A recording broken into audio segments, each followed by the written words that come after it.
मेरी शादी बहुत जल्दी उम्र में हो गई, तो जब शादी होके मैं दिल्ली आई तो मैं साउथ दिल्ली, हमारा घर ईस्ट ऑफ कैलाश था, तो वहाँ पर या तो लोग इंग्लिश बोलते थे और या पंजाबी बोलते थे। मेरे फादर हालांकि आईएएस ऑफिसर थे, तो मुझे थ्रो आउट फादर का जहाँ ट्रांसफ़र होता था वहाँ मैं जाती थी और मैं थ्रू आउट गवर्नमेंट स्कूल में पढ़ी, तो मेरी इंग्लिश बहुत वीक थी और पंजाबी मुझको आती नहीं थी। उस चीज ने मेरे अंदर पढ़ने की इच्छा जागृत की।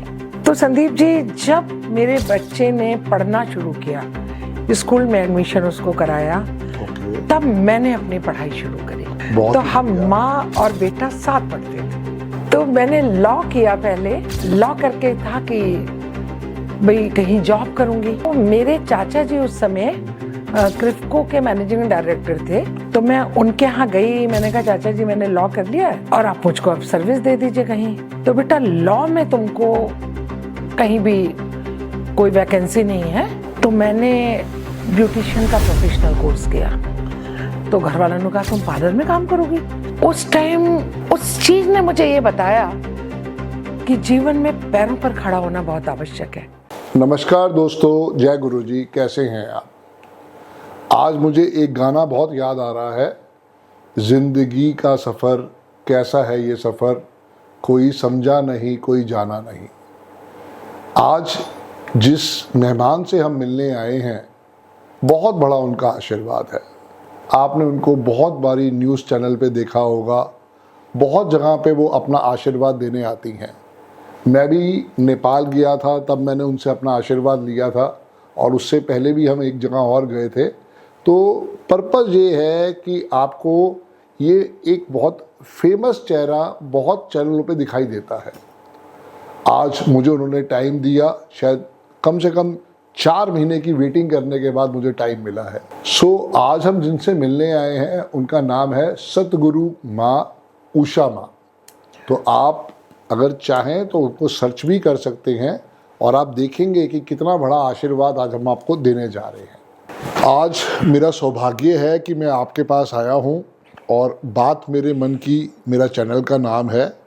इसमें मैं चाहता हूं कि आप थोड़ा अपने बारे में बताएं कि जो हमारे सब्सक्राइबर हैं वो जान सके कि आपकी लाइफ की जर्नी क्या रही, क्योंकि हर एक की लाइफ की जर्नी बिल्कुल यूनिक होती है। तो मैं थोड़ा बहुत आपके बारे में जानना चाहूँगा और मेरे सब्सक्राइबर भी उसमें जानना चाहेंगे कि क्या आपकी लाइफ की जर्नी रही। देखिए संदीप, वैसे तो आप कह सकते हैं कि मैं बहुत संभ्रांत परिवार से हूँ। जी बिल्कुल। और जो मेरी जर्नी रही, अगर मैं उससे बताऊं तो शायद वो जल्दी से लोगों के लिए विश्वास का वो नहीं बनेगी। मेरी शादी बहुत जल्दी उम्र में हो गई जी। 21 साल की एज में तो मैं माँ भी बन गई थी। ओके। तो जब शादी होके मैं दिल्ली आई तो मैं साउथ दिल्ली, हमारा घर ईस्ट ऑफ कैलाश था, तो वहाँ पर या तो लोग इंग्लिश बोलते थे और या पंजाबी बोलते थे। जी जी। और मेरे फादर हालांकि आईएएस ऑफिसर थे जी। बट चूंकि थोड़े ऑर्थोडॉक्स थे लड़कियों के मैटर में, तो भाइयों को तो उन्होंने हॉस्टल में पढ़ने भेज दिया और मुझे अपने साथ रखा। तो मुझे थ्रो आउट फादर का जहाँ ट्रांसफ़र होता था वहाँ मैं जाती थी जी। और मैं थ्रू आउट गवर्नमेंट स्कूल में पढ़ी, क्योंकि एक तो वो ऑनेस्ट थे और मिड सेशन में हर जगह जीजीआईसी में मेरा एडमिशन होता रहा।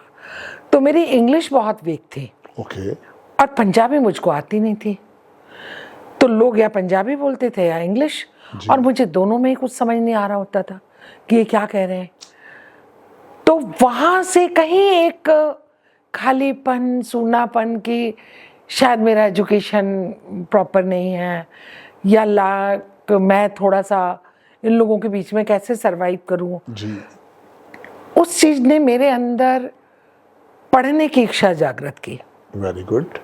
लेकिन ईश्वर का वरदान स्वरूप शादी के 1 साल में मैं माँ बन गई, बेटा हो गया। अब छोटे बच्चे के साथ तो मैं कुछ सोच ही नहीं सकती थी। जी। तो संदीप जी, जब मेरे बच्चे ने पढ़ना शुरू किया, स्कूल में एडमिशन उसको कराया, ओके, तब मैंने अपनी पढ़ाई शुरू करी। क्या बात है, बहुत तो ही हम बढ़िया। माँ और बेटा साथ पढ़ते थे। क्या बात है, अति उत्तम।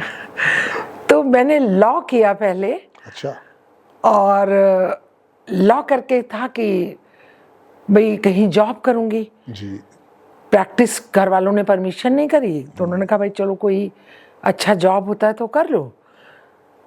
तो मेरे चाचा जी उस समय क्रिफ्को के मैनेजिंग डायरेक्टर थे, ओके, कृषक भारती कोऑपरेटिव लिमिटेड के, डॉक्टर के.एस. चौहान।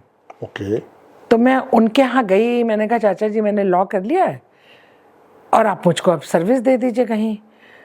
तो वो मुस्कुराए, बोले बेटा हमारे यहाँ तो लॉ डिपार्टमेंट बहुत बड़ा होता है और वो ऑलरेडी कंपनी के लॉयर होते हैं, तो बेटा लॉ में तुमको कहीं भी कोई वैकेंसी नहीं है।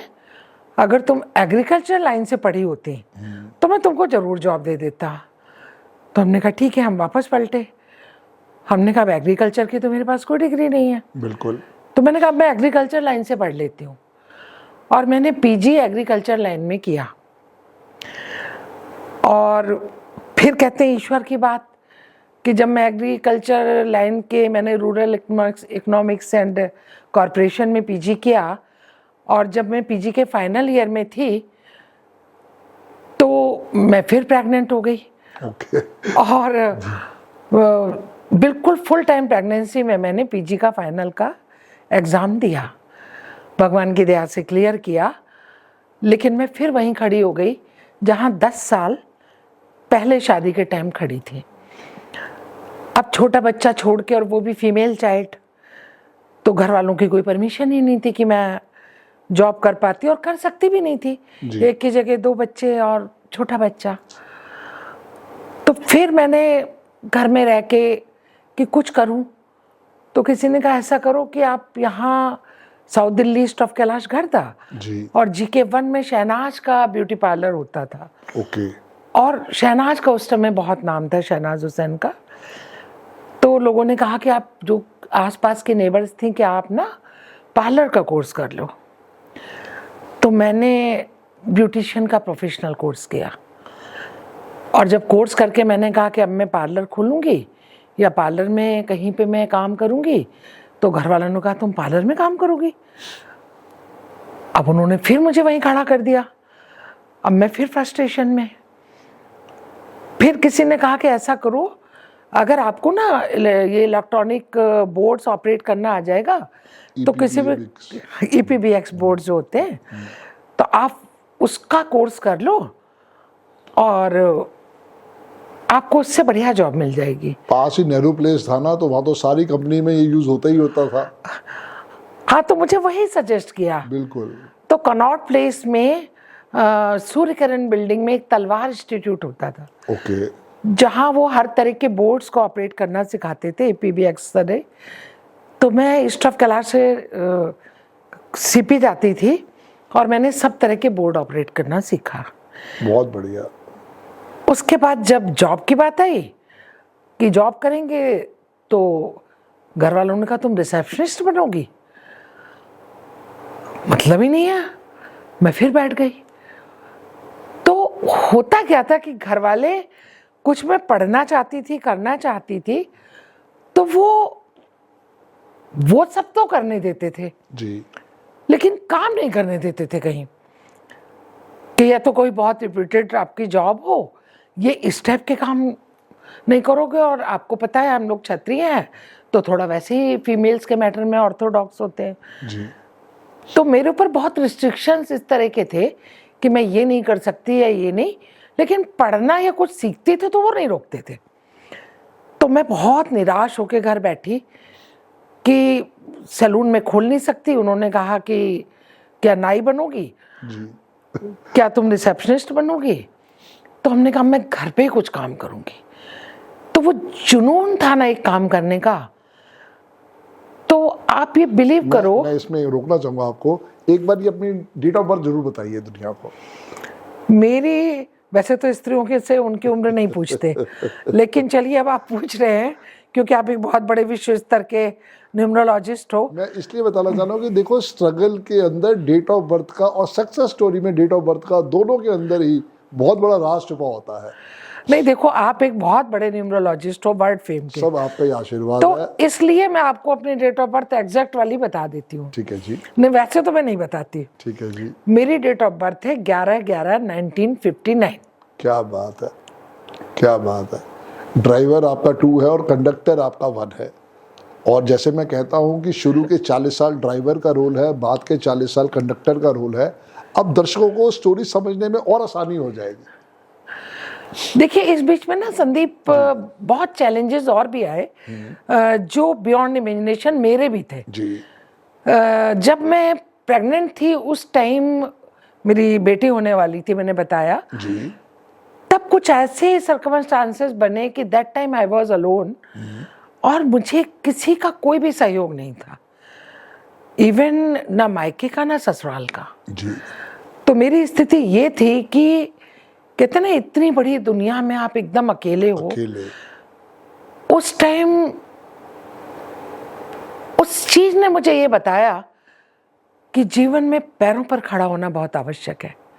अगर आप पैरों पे खड़े हो तो आप किसी भी चैलेंज को फेस कर लेते हो। बिल्कुल। और अगर आप डिपेंडेंट हो तो आपकी लाइफ बहुत अलग होती है।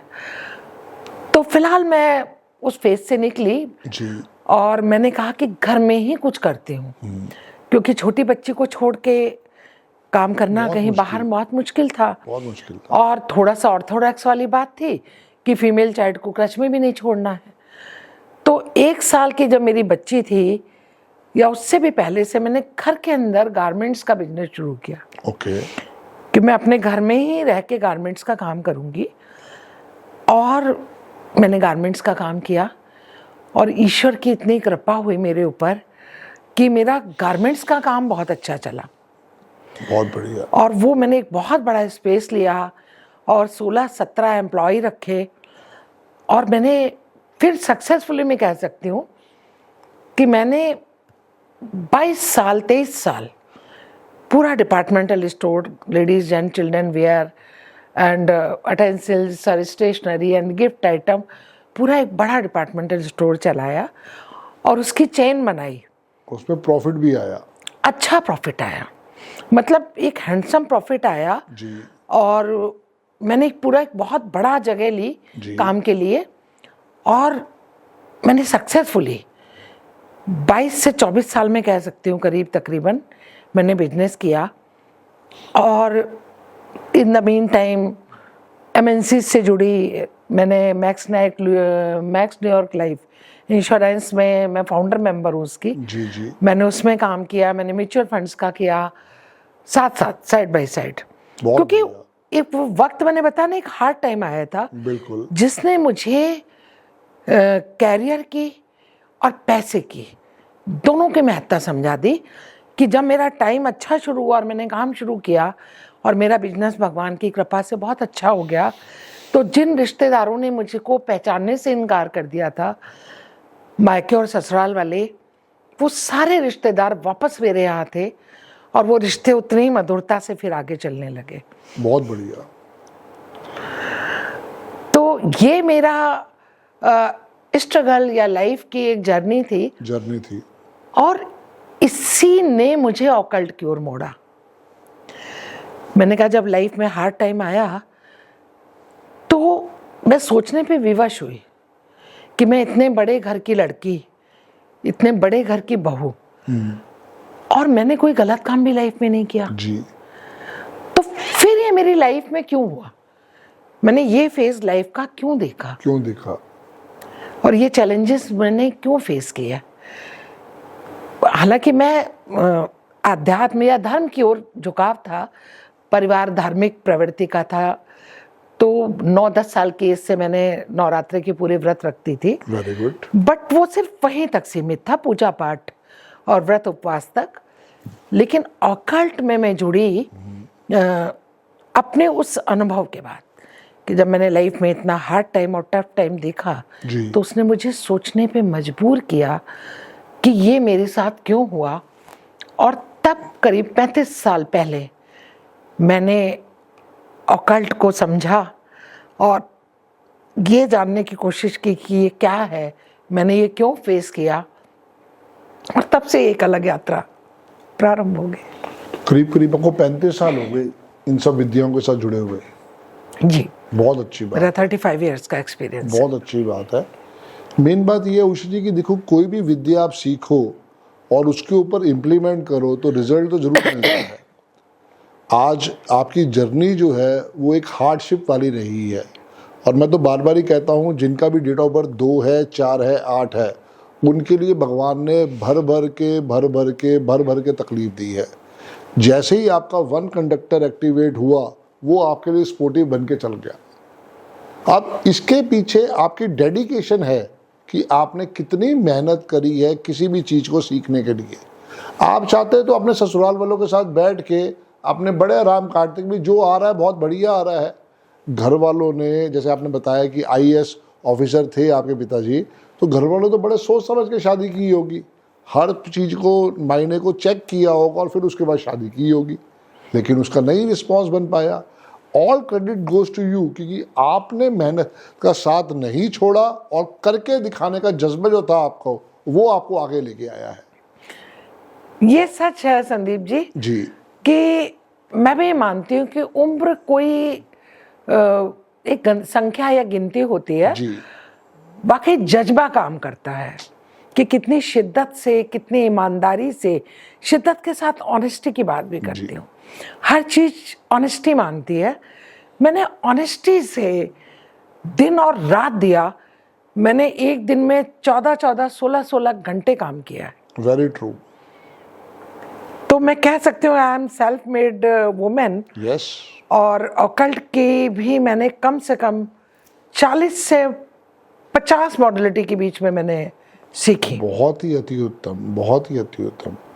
मैं तो यही इसमें सीखना समझना चाह रहा था कि देखो, आपका 951 भी पूरा आ रहा है और आपके पास 6 वाली 1 का अंक आ रहा है, जो आपको वर्ल्ड फेमस तो बना ही गया।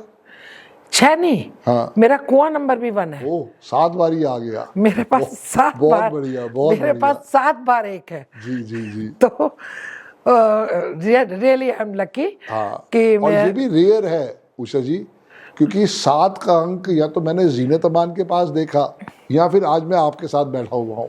अच्छा जी, क्योंकि 6 तो मेरे पास भी हैं, ओके 6 ओशो रजनीश के पास भी हैं, बट मेन बात ये आती है कि 7 वाले बहुत ही रेयर होते हैं। 19/11/1951 एक डेट ऑफ बर्थ थी जिसके अंदर 7 बारी 1 आया था, और वो मेरे दोस्त के ससुर जी के पास भी है और जीनत अमान के पास भी था। तो देखिए, तीसरी आपकी नॉलेज में मैं दिख हूँ। गए, बिल्कुल दिख गए। तो मैंने ऑकल्ट की इतनी मॉडलिटी सीखी और सिर्फ इसलिए सीखने की शुरुआत की जी कि मेरे जीवन में वो परिस्थिति क्यों आई।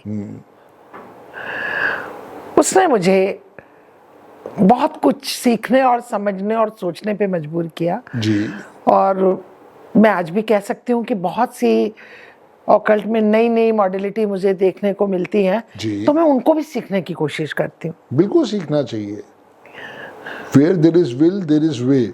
क्योंकि जब तक आप चीज़ों को सीखोगे नहीं, आप समझ भी नहीं पाओगे, इम्प्लीमेंट भी नहीं कर पाओगे और रिजल्ट भी नहीं दे पाओगे। हालांकि आपकी एज में पहुंच के बंदे को जो सीखा हुआ है उसका पूरा रिजल्ट उसको मिल रहा होता है। आपकी तो उस समय मेहनत होती है या रिसर्च होती है जो रिजल्ट दिलवाती है, और जितनी ज़्यादा रिसर्च आपने करी होगी वही आपके लिए आगे बढ़ने का रास्ता निकालेगी। हाँ, मतलब कह सकती हूँ कि एक लंबा हिस्सा जीवन का मैंने जी किया। और रिसर्च की बात करूँ जी तो जैसे मैं ऑकल्ट की इतनी मॉडलिटी पे काम करती हूँ, या उनके विद्यार्थी आप कह सकते हो, जिनमें से कुछ मॉडलिटी मेरे दिल के बहुत करीब हैं, जिसमें है हीलिंग। ओके। तो मैं रेकी ग्रैंड मास्टर हूँ, साथ में लामा फेरा, थेटा, करुणा रेकी, प्राणिक हीलिंग। मैंने हीलिंग की काफ़ी मॉडलिटी को सीखने की कोशिश की और उनके ऊपर काम किया जी। और उनके बहुत अद्भुत रिजल्ट भी पाए। तो रेकी की एक मॉडलिटी है, आकाशिक रिकॉर्ड्स हैं। जी जी बिल्कुल, मैंने बहुत सुना उसके बारे में। हाँ, और डाउजिंग है जी हर तरह के टैरो कार्ड्स हैं, न्यूमरोलॉजी है। इस तरह की ये कुछ ऐसी विद्याएं हैं जो मेरे दिल के बहुत करीब हैं। और इनके साथ मैं बहुत कंफर्टेबल फील करती हूँ और इनके ऊपर काम करने में मुझको आनंद आता है और इनके साथ मेरे पास बहुत सारे अनुभव भी होंगे। तो उषा जी, जो आकाशिक रिकॉर्ड है या टैरो कार्ड है, क्या ये आपस में इंटरलिंक्ड है, या जो भी ये विद्याओं के बारे में आप बता रहे हैं, क्या ये आपस में इंटरलिंक्ड है या कोई एक विद्या अलग है दूसरी विद्या अलग है उससे? देखिए, ऐसे तो सारी विद्याएं अलग अलग हैं, ठीक है, लेकिन समुद्र शास्त्र और ऑकल्ट के लिए हम कह सकते हैं जी, कि ये रास्ते अलग अलग हैं। एक तो इनकी मंजिल एक है। ओके, आप न्यूमरोलॉजी से जो रिजल्ट निकालेंगे, आप देखोगे एस्ट्रोलॉजी से भी वही रिजल्ट आ रहा बिल्कुल आता है ना। उसी आपकी रिसर्च कितनी है वो डिफाइन करता है, क्योंकि कारण क्या होता है ना कि दशा अंतरदशा, तो वहाँ पे हमें समझ में आता है। ऐसे ही हमारा पर्सनल ईयर और हमारा पर्सनल मंथ वो समझाता है। रिसर्च पर कितनी की है वो मेन बात आएगी लाइफ में। देखिए, रिसर्च की बात करूं तो मैं पेंडुलम डाउजिंग के ऊपर बहुत काम करती हूँ। ओके, उसके ऊपर कुछ रोज नया ढूंढने की कोशिश करती हूँ। ठीक है, तो पेंडुलम डाउजिंग लोगों ने अधिकतर इसका प्रयोग रखा था सिर्फ यस और नो यस सीखने और नो के के लिए, लिए, यस, है ना। हाँ, जबकि अगर मेरे कोई भी स्टूडेंट्स से आप बात करोगे या मैं ही पर्सनली बात करूं तो पेंडुलम डाउजिंग से मैंने न्यूमरोलॉजी, एस्ट्रोलॉजी, वास्तु, हीलिंग और हस्तरेखा, टैरो कार्ड, मैं पेंडुलम से सारी मॉड्यूलिटी या सब चीज़ों को पेंडुलम से कर लेती हूँ। बट उषा जी, आंसर तो वो यस और नो में ही आया होगा ना, वो तो उससे आगे नहीं जा पाया होगा। नहीं, बिल्कुल नहीं। जी जी, मैंने पेंडुलम डाउजिंग से, मतलब मैंने स्टेजेस पे, कॉन्फ्रेंसेस में ओपन बोला ओके, कि आप अपने किसी भी क्लाइंट के हॉरोस्कोप लेके बैठ जाओ ठीक है, और मुझे उसका नाम बता दो। सिर्फ मैं आपको बताती हूँ कि उस क्लाइंट के कौन से ग्रह अच्छे हैं, कौन से खराब हैं, कौन से संभाव हैं, और आप पत्री देख लो अपनी। तो पेंडुलम से मैं ये बता सकती हूँ कि उस क्लाइंट की पत्री में कौन सा ग्रह किस पोजीशन में पॉजिटिव है, नेगेटिव है। हाँ, जी जी, और पेंडुलम से मैं ये बता सकती हूँ कि किसका वास्तु कहाँ का खराब है। पेंडुलम आपको ये बता देगा कि आप अपने घर में बैठे हो और अब मुझे आप सिर्फ ये बता दो आपके घर में इतने बेडरूम है, जी, ये डाइनिंग रूम है, मैं आपको ये बता दूंगी आप अपने घर के किस कमरे में बैठे हो। क्या बात है, क्या बात है। तो ये रिसर्च है आपकी जो इतना आपको आगे तक लेके आई है। नहीं, मैंने पेंडुलम के ऊपर जी, मेरा ट्रेडमार्क भी है वो, okay, placenta dowsing.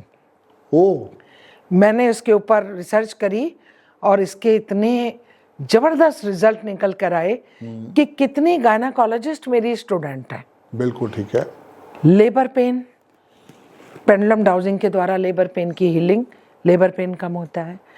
Caesarean delivery बता दी गई है, पेंडुलम डाउजिंग की हीलिंग से सीजेरियन में नॉर्मल के चांसेस 90% होते देखे मैंने। वाह, निसंतान लोग जिनके पैदा नहीं हो रहे बच्चे, उनके लिए प्लेसेंटा डाउजिंग मैंने निकाला और उस पर सालों रिसर्च करी। जब उसके 105% के रिजल्ट मेरे आगे आए तो मैंने उसको ट्रेडमार्क कराया और मैं लोगों को सक्सेसफुली सिखा रही हूँ कि प्लेसेंटा डाउजिंग से मैंने निसंतान लोगों के बच्चे पैदा करा दिए।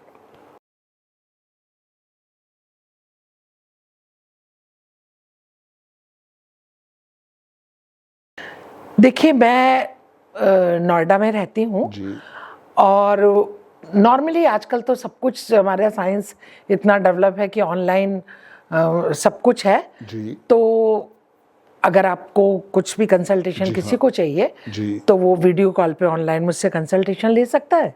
पर्सनली आना चाहे तो मैं नोएडा रहती हूँ और कोई सीखना चाहे तो मैं पर्सनली सिखाती भी हूँ इन मॉडलिटी को। बहुत बढ़िया।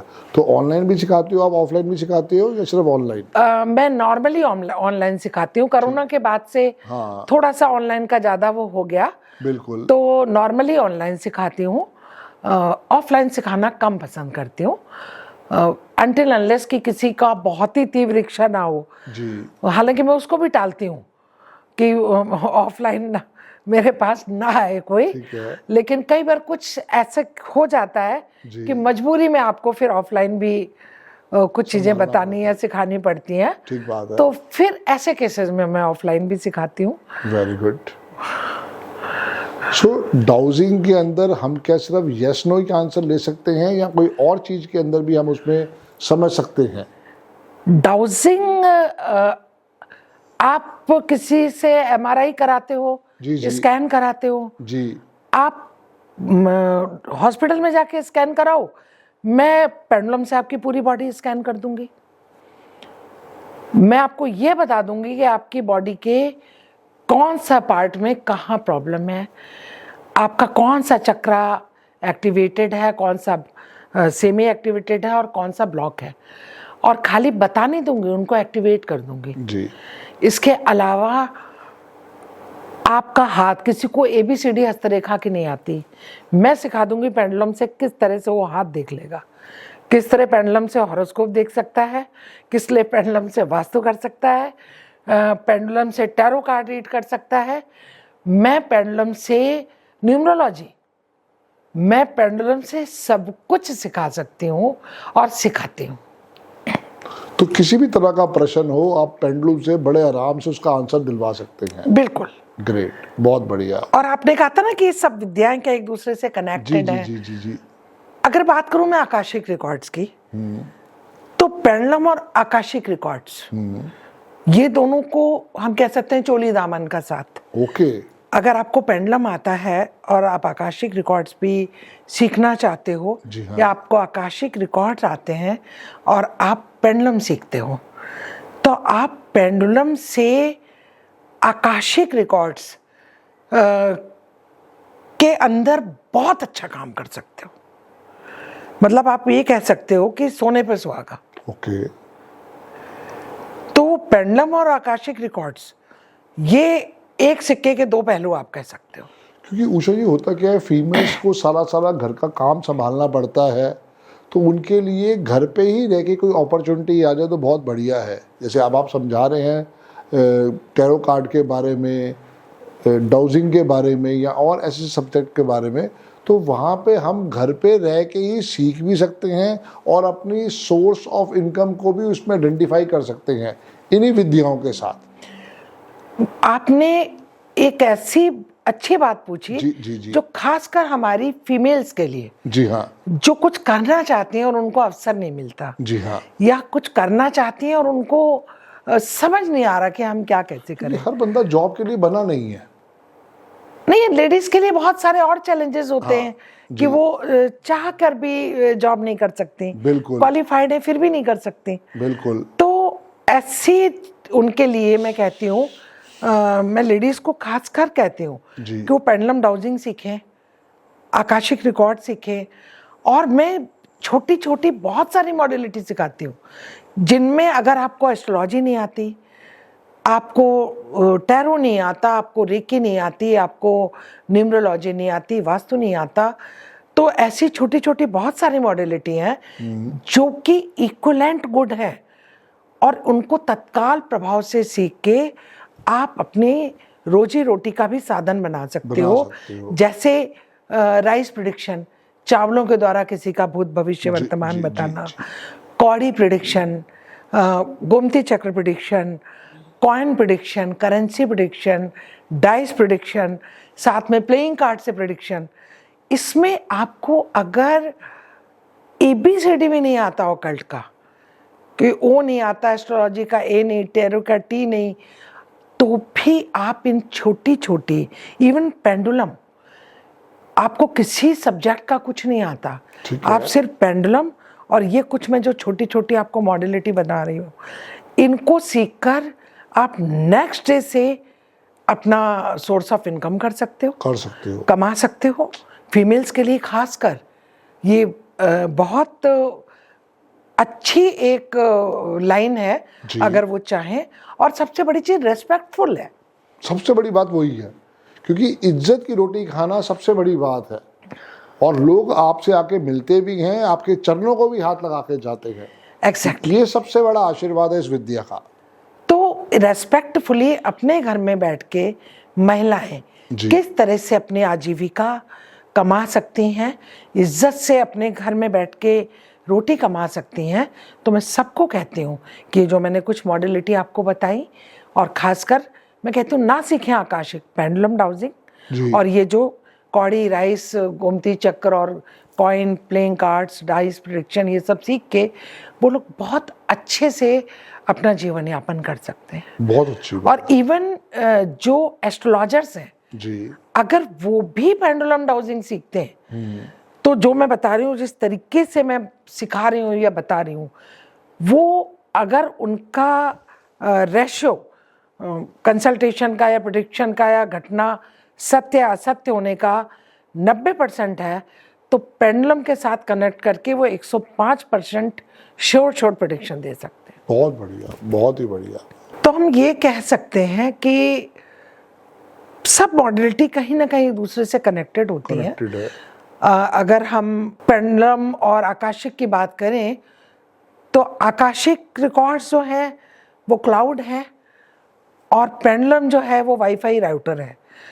दोनों का ये कनेक्शन है, बहुत सुंदर। क्योंकि वो आपके चेतना से जुड़ के काम करता है। आकाशिक रिकॉर्ड आपकी चेतना का मौन है, और जो पेंडुलम है वो उस मौन की भाषा है, यानी आपके सबकॉन्शियस माइंड और सुप्रीम एनर्जी से आपको कनेक्ट करा के उन आकाशिक रिकॉर्ड्स के सारे उत्तर, वो कार्य पेंडुलम करता है। ये जो आपने इतने सुंदर सुंदर रुद्राक्ष पहने हैं, इसका भी कोई कनेक्शन है आकाशिक रिकॉर्ड से या किसी और चीज से? रुद्राक्ष का कनेक्शन तो हर चीज से है जी। ये अपने आप में इतने शुभ होते हैं और इतने एनर्जेटिक होते हैं। मैंने इतने रुद्राक्ष पहने किसी को नहीं देखे कभी। नहीं, मेरे पास तो एक से एक दुर्लभ रुद्राक्ष है संदीप जी। ओके। मेरे पास, जैसे आपको दिखाऊं, ये रुद्राक्ष जो मैं पहने हूँ, ये त्रिजुटी रुद्राक्ष है। 3 रुद्राक्ष जुड़े हैं, ओके जी। ब्रह्मा विष्णु महेश। वाह। ये वन ऑफ रेयर रुद्राक्ष में है। इनकी कीमत 6-7-8 लाख से लेके और ऊपर के कोई लिमिट नहीं है। 1 करोड़ 2 करोड़ तक में भी आपको ये रुद्राक्ष मिलेगा। और ये बाकी सारे हैं, ये एक मुखी का गोलदाना है। सारे एक मुखी गोलदाना रुद्राक्ष है। ओके। और वो भी नेपाल के, ये भी रेयर है। और ये है गौरी शंकर रुद्राक्षों का कंठा। जी जी।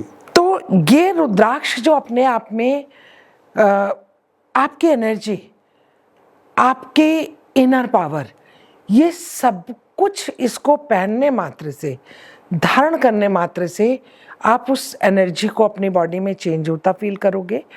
और मैं तो इनका प्रयोग बहुत कराती हूँ मेरे क्लाइंट्स में। आप ये सोच लो कि 70% मैं लोगों को अलग अलग कॉम्बिनेशन के रुद्राक्ष बना के देती हूँ उनके अलग अलग प्रॉब्लम्स के लिए। ओके। तो ये अपने आप में एक बहुत बड़ा साइंस है। जो अपनी, मैंने कहा मैं इतनी मॉडलिटी पे काम करती हूँ, उनमें एक ये भी है। Okay okay. तो मैं अलग अलग ज़रूरत के हिसाब से रुद्राक्षों के कॉम्बिनेशन बनते हैं, और उस हिसाब से उन लोगों को धारण करने को दिए जाते हैं, और इनके 105% रिजल्ट है। 105%? यस। क्या बात है, बहुत ही बढ़िया। और मेरे पास रेयर रुद्राक्ष आपको मिलेंगे। ओके। मतलब ऐसे ऐसे रेयर रुद्राक्ष हैं जो आपको आसानी से मार्केट में उपलब्ध नहीं होंगे। बहुत बढ़िया, बहुत ही बढ़िया। इसके अलावा मैंने सुना है कि आपने कई बारी ऐसे ऐसे लोगों के बारे में बताया, ना उन्होंने डेट ऑफ बर्थ बताई, ना उन्होंने कोई और इन्फॉर्मेशन आपको दी, पर आपने उनका पूरी डिटेल्स दे दी। तो वो कैसे करते हो आप उषा जी? बहुत सारे मेरे स्टूडेंट्स भी मुझसे सवाल करते हैं, जी जी जी जी। और लोग भी, कि ये आप कैसे बताते हो? जी हाँ। तो मैं हंस के बोलती हूँ कि मुझे कोई कर्ण पिशाचनी देवी सिद्ध नहीं है। यही बात मेरे दिमाग में आ रही थी कि मुझे कोई कर्ण पिशाचनी देवी सिद्ध नहीं है। जी। क्या होता है कि सारा खेल एनर्जी का होता है। ठीक है। मैंने आपको बोला मैं रेकी ग्रैंड मास्टर हूँ। तो जी। रेकी क्या है? आपकी पावर, एनर्जी, जो हम सबके पास होती है। कोई व्यक्ति ऐसा नहीं है जिसके पास एनर्जी ना हो। बस ये है कि कोई उसको कितना पॉजिटिव में कन्वर्ट करता है, कौन उस एनर्जी को नेगेटिव साइड में कर देता है।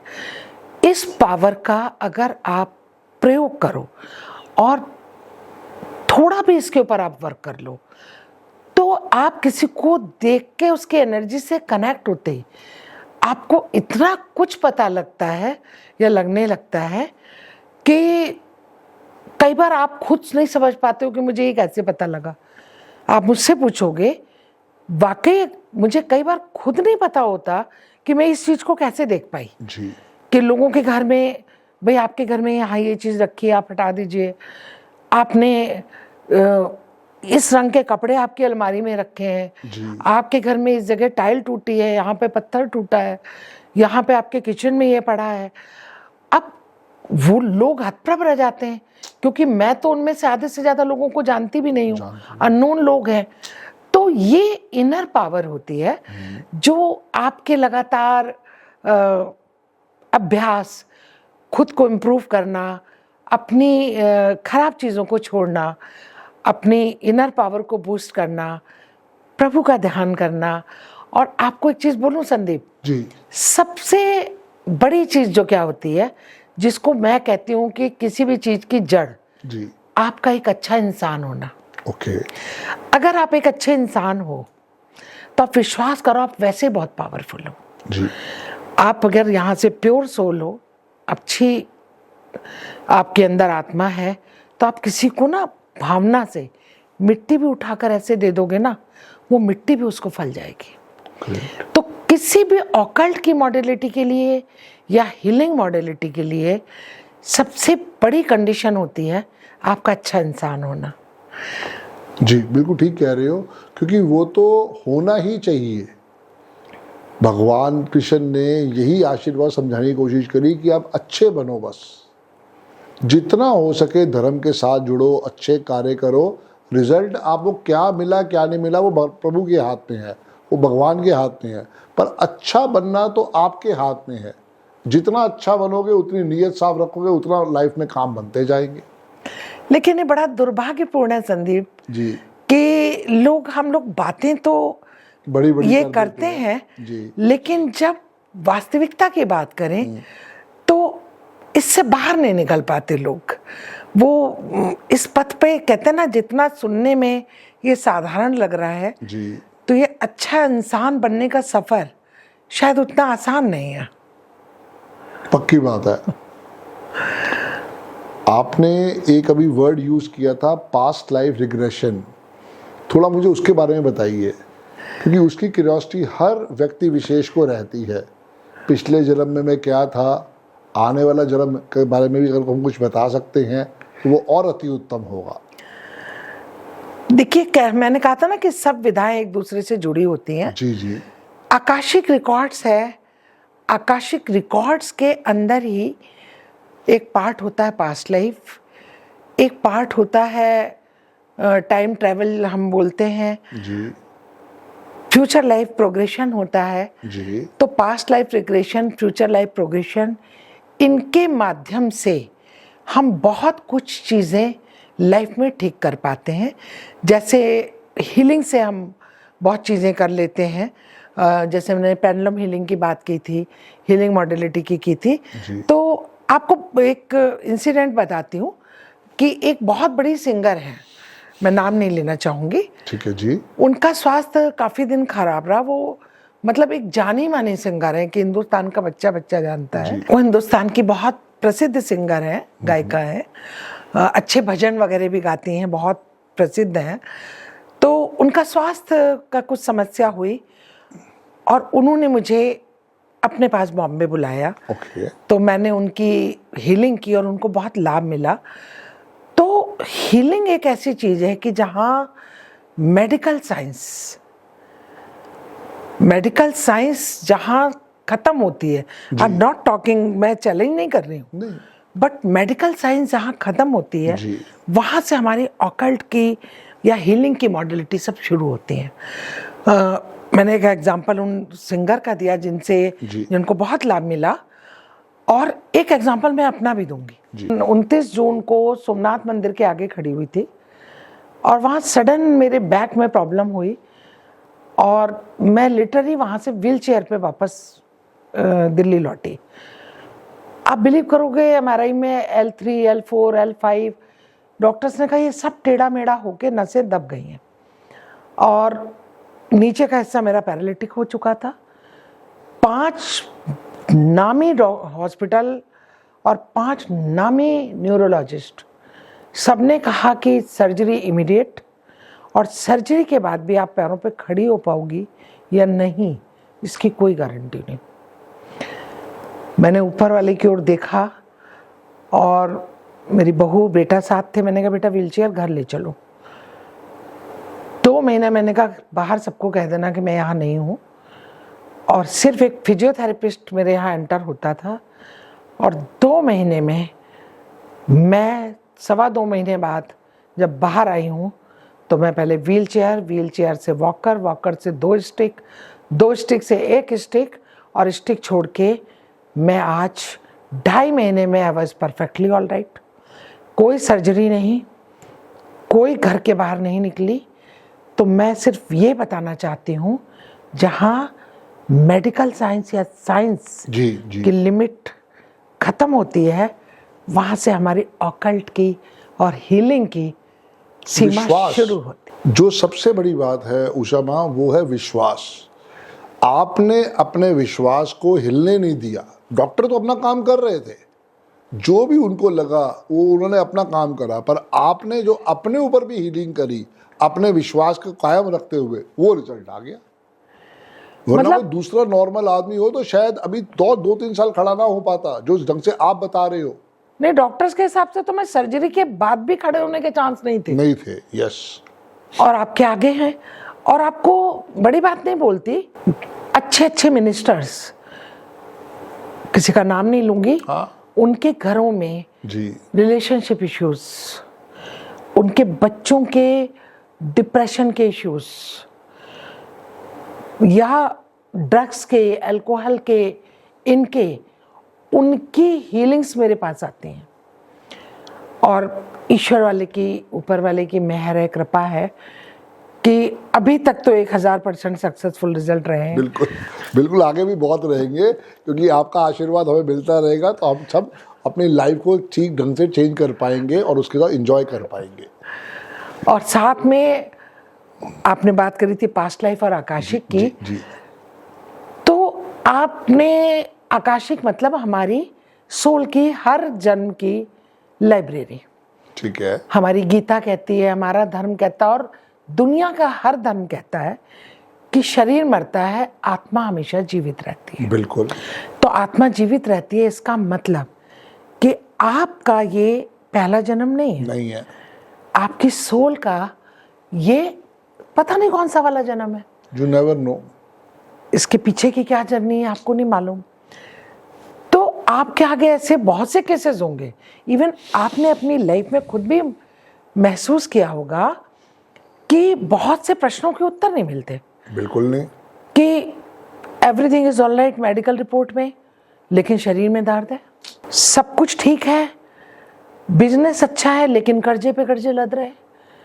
या बहुत से ऐसे केसेस जहां अच्छी भली लड़की, अच्छा वाला लड़का, क्वालिफाइड, अच्छे पैकेज में, एक रिश्ता टूटेगा, 2 टूटेगा, 3 टूटेगा, शादियां होती हैं, फिर शादियां टूटती हैं, शादियों में भी शादियां टूटने का पैटर्न चलता है। तो कभी किसी ने सोचा ये क्या है? एक पढ़ा लिखा लड़का, एक पढ़ी लिखी लड़की, स्वभाव में अच्छे, कोई परेशानी नहीं। तो ऐसे कितने केसेस मेरे पास आते हैं जिनके अंदर जब मैं पास्ट लाइफ में उनको ले जाती हूँ तो वो पास्ट लाइफ के कारण निकल के आते हैं। एक केस बताती हूँ कि एक को बार बार हाथ धोने का और सफाई है, पीसीओडी। अरे वो ही नहीं, उसके बेड पे उसकी वाइफ नहीं बैठ सकती, बच्चे नहीं बैठ सकते, केमिकल का काम, केमिकल को देख के कूद के भागता, और घर का बिजनेस केमिकल का। अब किसी को समझ ना आए, वो मेडिकल ट्रीटमेंट करा लिया, सब करा लिया। फिर उसकी सिस्टर यूएस में रहती है और वो मेरी स्टूडेंट थी, उसने मुझसे कुछ पढ़ा था। ठीक है।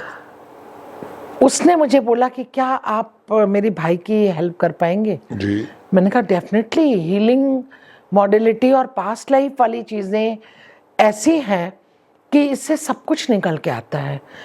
और मैंने उसको हीलिंग भी दी, और जब मैं उससे पास्ट लाइफ में निकल के ले गई उसको पास्ट लाइफ में, आप बिलीव करोगे पास्ट लाइफ में वो प्रोफेशनल मर्डर करने वाला आदमी था, और इसलिए मर्डर का वो इतना था डरा हुआ व्यक्ति कि वो पकड़ा ना जाए तो वो जगह बदलता रहता था, वो अपने पास किसी को आने नहीं देता था।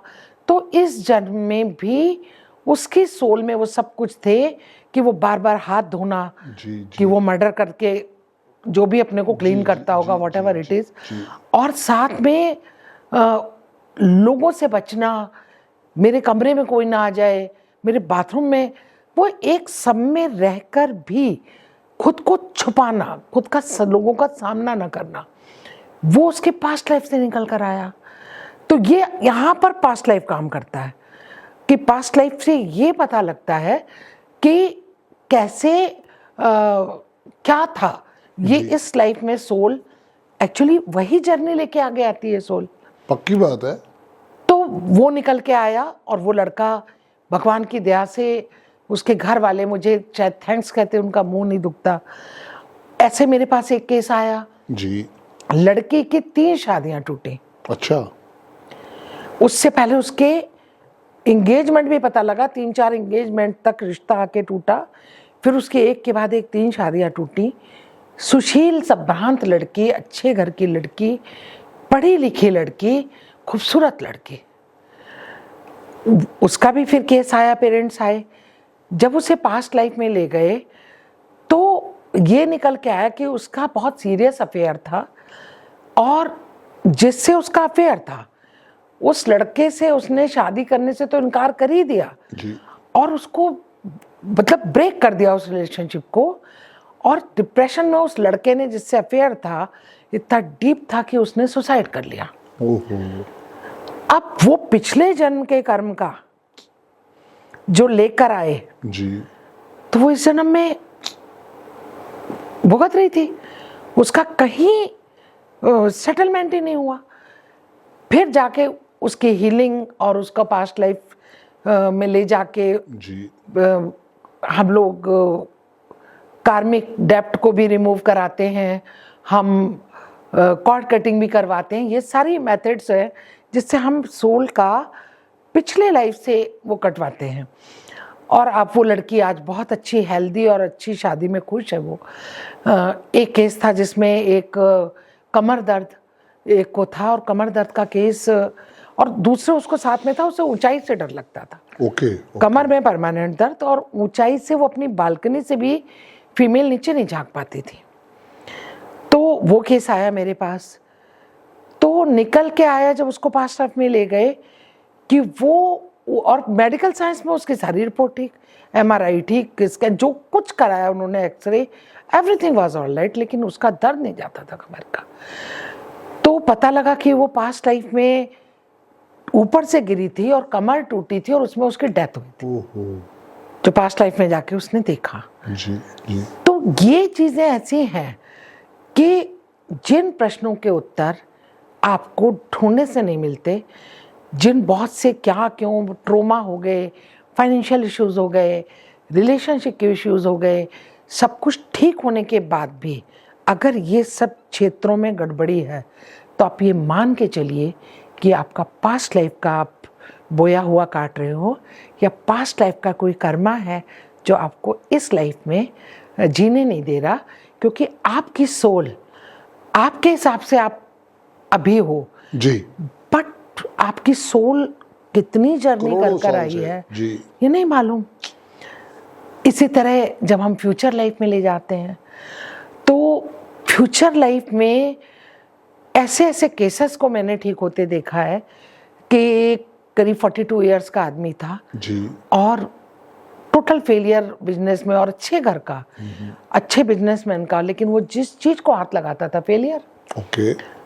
तो ऐसे लोगों को हम लोग ये बताते हैं कि आप फ्यूचर नहीं देख रहे, आप अपना भविष्य नहीं तय कर रहे, आप अपनी सोल का जो पैटर्न है उससे ब्रेक करके कैसे आगे जाना है, आप उस यात्रा पे जा रहे हो। ओके। जो फ्यूचर लाइफ प्रोग्रेशन है वो आपका कतई ये नहीं है कि आपके भविष्य में क्या होने वाला है, उस पैटर्न को ब्रेक करवाते हैं हम लोग फ्यूचर लाइफ में ले जाकर। और आप मानोगे कि वो लड़का फ्यूचर लाइफ में जब गया और उसने वहाँ जाके अपने आप को एक अच्छे बिजनेस मैन के रूप में देखा और ये देखा कि वो 50 के आसपास की एज में एक बहुत अच्छा बिजनेसमैन बन गया, तो जो उसका फियर था वो देख आया वो जीवन आगे का। अब वो सक्सेसफुली उसके बाद उसने काम किया, उसका फियर डर, वो ये कहता था, कोई काम शुरू करने को कहते थे तो वो कहता था मुझे नहीं करना, मुझे पता है इसमें नुकसान होगा। वो सोच ऐसी बन गई थी ना। एग्जैक्टली। तो फ्यूचर लाइफ में जो फ्यूचर लाइफ प्रोग्रेशन होता है उसमें आप अपनी सोल के पुराने पैटर्न्स को ब्रेक करते हो और अपनी सोल की नई जर्नी खुद लिखते हो। आप ये मत सोचिए आपका भाग्य कोई और लिखता है, आपकी सोल हमेशा अपना जगह खुद डिसाइड करती है। आपकी सोल अपनी यात्रा खुद लिखती है, खुद तय करती है। तो फ्यूचर लाइफ में जब हम ले जाते हैं तो उस पैटर्न को ब्रेक करते हैं और आपकी सोल खुद अपने इस जन्म की आगे की जर्नी और आने वाले जन्मों की भी आगे की जर्नी खुद लिख कर आती है। ग्रेट, बहुत बहुत धन्यवाद उषा माँ। आज बहुत सारी चीज़ों की क्लैरिटी मिली, चीज़ें समझ में भी आई हैं। बट जैसे हमारे पॉडकास्ट चलते रहते हैं तो वहाँ पे बहुत सारे लोगों के क्वेश्चन हमारे को मिलते रहते हैं। तो मैं उसमें कुछ 5-6 क्वेश्चन ढूंढ के लाया हूँ जो आपके सब्जेक्ट से कंसर्न है। शायद उसका भी आंसर उन बच्चों को भी मिल जाएगा तो वो भी धन्य हो जाएंगे। क्या आकाशिक रिकॉर्ड में हमारे रिश्तों का कार्मिक हिसाब किताब भी लिखा होता है? जैसे कौन सा रिश्ता क्यों आया और क्यों टूटना ज़रूरी है? ये सबसे इम्पोर्टेंट क्वेश्चन है जो बहुत लोगों ने पूछा, उसमें से मैं छांट के लाया हूँ आपके लिए। जी, ये एक्चुअल में शायद सबके लिए ये प्रश्न है, सबके लिए सोल की जर्नी जन्म जन्मांतर की है जी। और जब हमारा सोल किसी भी पास्ट लाइफ में थी, पिछले जन्म में थी, तो वहां पे भी उसके बहुत से रिश्तेदार रहे होंगे जी, बहुत से हिसाब किताब रहे होंगे। तो जो सोल नया जन्म लेती है, नया शरीर धारण करती है, तो वो पिछले जन्मों का जो भी हिसाब किताब है उनके भुगतान देती है या उन सारे डेब्ट को क्लियर करने के लिए आती है। तो आज आपको बताऊं, पिछले जन्म में मान लीजिए जी, आपने किसी से आपकी रंजिश या दुश्मनी थी जी, और वो व्यक्ति आपसे बदला नहीं ले पाया, या तो उसकी मृत्यु हो गई या आपकी हो गई, ठीक है, और वो बदले की भावना अधूरी रह गई, तो आपको पता है कि वो सोल आपके किस रिश्ते में आती है? नहीं जी, पिछले जन्म में जो आपसे बदला नहीं ले पाया होता और आपसे बहुत नाराज होता है, वो आपकी संतान के रूप में जन्म लेता है। ओके, आपकी खराब संतान आपके पिछले जन्म का दुश्मन होता है। आप दुनिया में किसी से पीछा छुड़ा सकते हैं, अपनी औलाद से पीछा नहीं छुड़ा सकते। जब तक आप इस धरती पर जिंदा हैं, आपकी संतान चुन चुन के आपसे बदला लेती रहती है। तो आपके पिछले जन्म का सबसे बड़ा दुश्मन आपकी खराब संतान के रूप में जन्म लेता है। आपने बहुत बार ऐसा फील किया होगा कि बिल्कुल अनजाने किसी व्यक्ति की ओर आपकी निगाह बार बार जाती है, आपका मन खींचता है उस ओर, या कोई अनजाना आदमी आपको अट्रैक्ट करता है, अच्छा लगता है, या कोई अच्छा भला देखने में व्यक्ति, अच्छी पर्सनालिटी का, और वो आपके पास भी बैठ जाए तो आप इरिटेट होने लगते हो, आप कंफर्टेबल नहीं फील करते हो। बिल्कुल। क्यों? हालांकि उससे पहले आप मिले भी नहीं हो, ये आपकी पहली मुलाकात है। ज़्यादातर भी देखा गया है रोड रेज में, मैं आया, सामने आप ही गाड़ी आई, गाड़ी टकराई, कोई ना कोई सामने ऐसी बात बनी कि हमारे को वहाँ पे बेबात का गुस्सा, एग्रेशन, टेंशन बढ़, क्योंकि हम जानते भी नहीं थे भाई, कोई मुझे प्रॉपर्टी तो बांटनी नहीं थी, पर वो कर्मा ऐसा था जो वहाँ पे खींच के लेके आया है। यही समझाना चाह रही हूँ जी, कि जितने रिश्ते नाते जो कुछ भी है ये सब हमारे कहीं ना कहीं सोल से जुड़े हुए हैं जी। और पिछले जन्मों का जो हमारे सोल की जर्नी अधूरी रह जाती है, वो अधूरी इच्छाएं पूरी करने के लिए हमारी ये यात्रा शुरू होती है, ये अधूरे हिसाब देने के लिए। तो कभी किसी अनजान व्यक्ति से हमको, आपने ऐसी शादियां भी सुनी होंगी कि कोई व्यक्ति आज मिला जी। 5-7 दिन उसने आपस में बात करी और 8वें दिन शादी कर ली, डिवोर्स। और ऐसा भी है कि आज मिला और शादी हुई और 10 दिन बाद डिवोर्स हो गया कि दोनों ने कहा हमें एक दूसरे के साथ ही नहीं रहना ही नहीं है। ये है जो आपके पिछले आपने हिसाब देने हैं कि 5 दिन 7 दिन की मीटिंग के बाद आप शादी कर लेते हो, या शादी के बाद 5-7-10 दिन के बाद कहते हो कि हमें तुम्हारे साथ नहीं रहना। तो ये सारे रिश्ते नाते हमारे, इवन खाली रिश्ते नाते नहीं, हमारे फाइनेंस, हमारा कैरियर, हमारा सब कुछ, ये सब हमारी पिछले जन्मों की यात्रा से जुड़ा होता है और उसी के ऊपर उसका पूरा फ्यूचर डिसाइड होता है। ग्रेट। जो दूसरा मेन क्वेश्चन है वो लिखा है कि पास्ट लाइफ रिग्रेशन के दौरान जब व्यक्ति अपने पिछले जन्म को देखता है, क्या वो सिर्फ इमेजिनेशन में होता है या आत्मा की एक्चुअल मेमोरी एक्टिवेट होती है? ये भी बहुत गूढ़ लेकिन अच्छा प्रश्न है। जी। ये हम सब जानते हैं, साइंस भी मानती है कि हमारे मस्तिष्क का कुल 5-7% मैक्सिमम काम करता है, बाकी हमारा सारा मस्तिष्क सोया होता है, जिसको हम सबकॉन्शियस माइंड कहते हैं। 3.5% से बहुत ज्यादा 5% माना गया है, बस। बहुत ज्यादा। तो हमारा बाकी सब सबकॉन्शियस माइंड है। जी। तो चेतन और अवचेतन मन, अवचेतन मन में हमारे जन्म जन्मांतर की स्मृतियां या यादें स्टोर रहती हैं। डेटा पूरा स्टोर है, पूरा। तो जब हम पास्ट लाइफ में ले जाते हैं, ये खाली इमेजिनेशन नहीं है।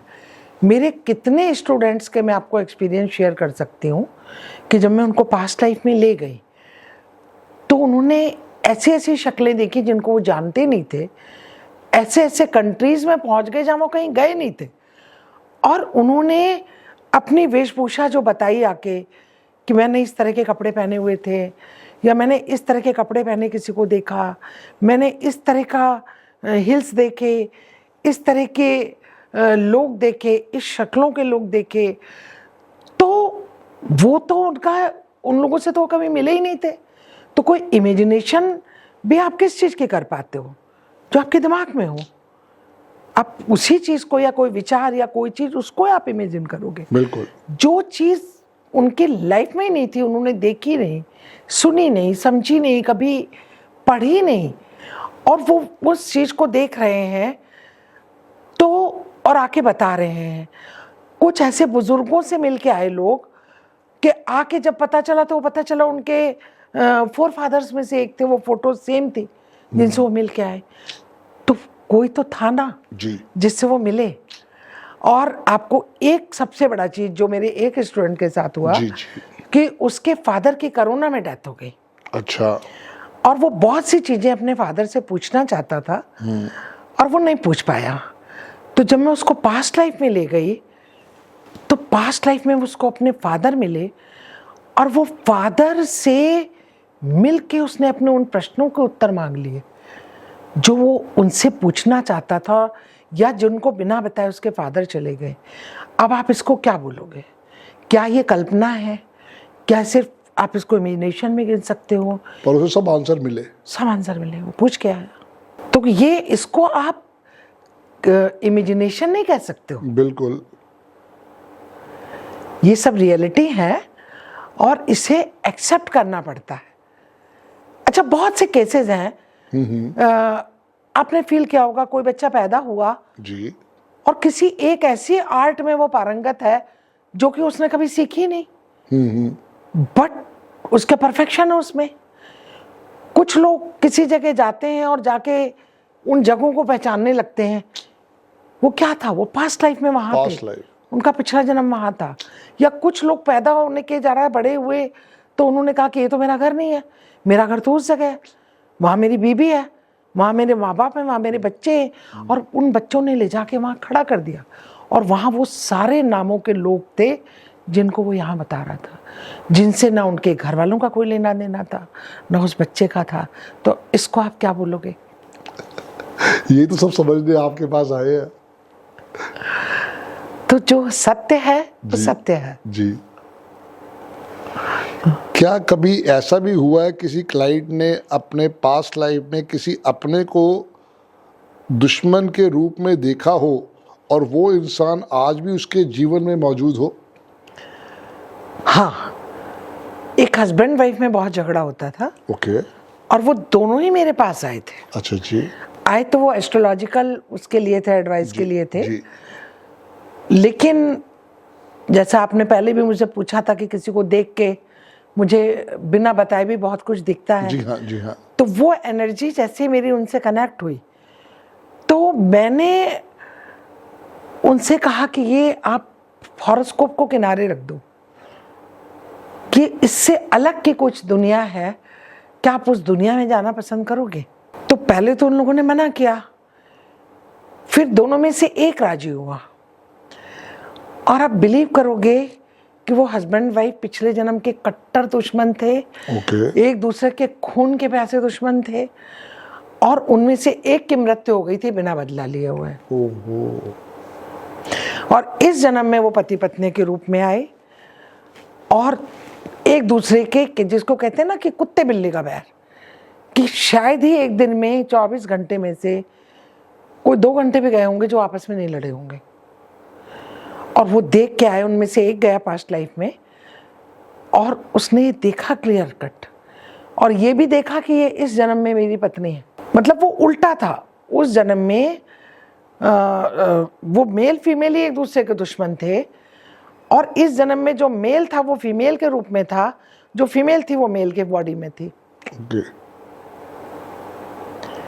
तो ऐसा ये केस भी मेरे आगे है।